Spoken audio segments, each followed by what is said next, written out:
2024 के चुनाव से पहले लोकसभा में अपने आखिरी संबोधन में प्रधानमंत्री मोदी ने सीधे तौर पर ऐलान कर दिया कि एनडीए इस बार 400 से ज्यादा सीट जीतकर रहेगी। अकेले बीजेपी 370 सीटें जीतेगी। लोकसभा में राष्ट्रपति के अभिभाषण पर जवाब देने के लिए आए प्रधानमंत्री मोदी ने पहली बार बीजेपी और एनडीए के लिए चुनावी सीटों का लक्ष्य देश के सामने रखा।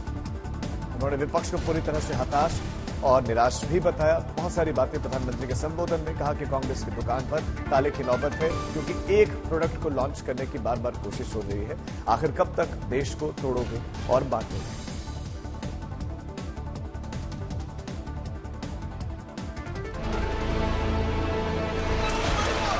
...2024 का रण सज चुका है। कुछ ही हफ्ते बचे हैं और बीजेपी ने भी कमर कस ली है।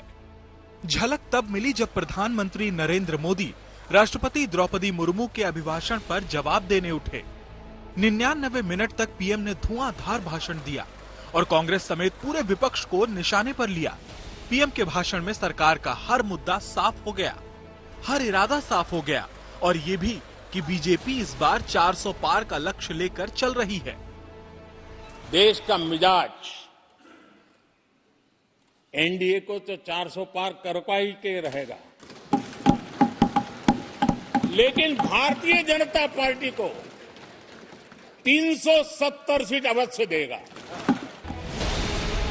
2024 के चुनाव से पहले लोकसभा में प्रधानमंत्री का यह आखिरी संबोधन था। इसमें उन्होंने कांग्रेस और विपक्ष पर चुन चुन कर हमले किए। कहा कि इस बार विपक्ष की सीटों पर बैठे हैं, लेकिन अगले चुनाव में दर्शक दीर्घा में पहुंच जाएंगे। राहुल को लेकर भी पीएम मोदी ने तंज किया। आप जिस ऊंचाई पे हैं, उससे भी अधिक ऊंचाई पर जरूर पहुंचेंगे और अगले चुनाव में दर्शक दिशा में दिखेंगे। देख रहा हूं कि आप में से बहुत लोग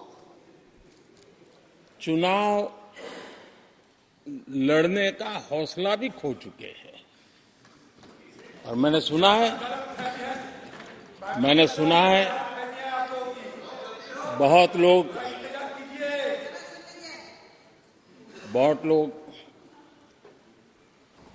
पिछली बार भी सीट बदली, इस बार भी कुछ सीट बदलने के फिराक में हैं। कांग्रेस ने भी पीएम मोदी के करारे वार का जवाब दिया और कहा कि उनके भाषण में अहंकार झलकता है। प्रधानमंत्री जी ने अपने वक्तव्य में जो कटुता और जो अहंकार व्यक्त किया, इससे मुझे राहुल गांधी जी की सदन में कही हुई एक बात याद आती है कि रावण को उसके अहंकार ने ही हराया। कुल मिलाकर पीएम मोदी ने 2024 के चुनावी मुद्दे भी तय कर दिए और बीजेपी की मुहिम को रफ्तार भी दे दी। ब्यूरो रिपोर्ट, आज तक।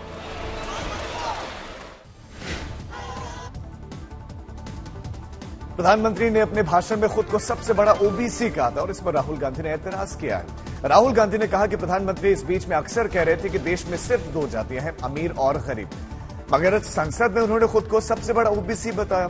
ओबीसी हो, दलित हो या आदिवासी हो, बिना गिनती के उन्हें आर्थिक और सामाजिक न्याय नहीं दिलाया जा सकता। मोदी जी इधर उधर की बातें करना बंद करें।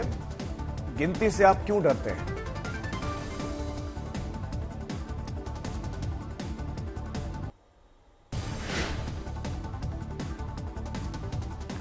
चंडीगढ़ मेयर चुनाव मामले में सुप्रीम कोर्ट ने पीठासीन अधिकारी को कड़ी फटकार लगाई है। सर्वोच्च अदालत ने कहा कि यह स्पष्ट है कि रिटर्निंग अधिकारी ने मतपत्रों को खराब किया है।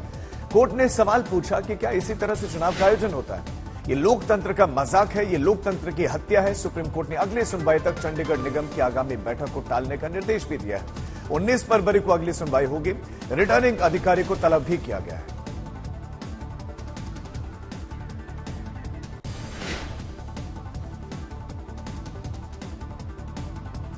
उत्तराखंड विधानसभा के पटल पर आज यूसीसी बिल रखा जाएगा। अगर बिल पास होता है तो आजादी के बाद उत्तराखंड पहला राज्य बनेगा जहां पर यूनिफॉर्म सिविल कोड लागू होगा, समान नागरिक संहिता।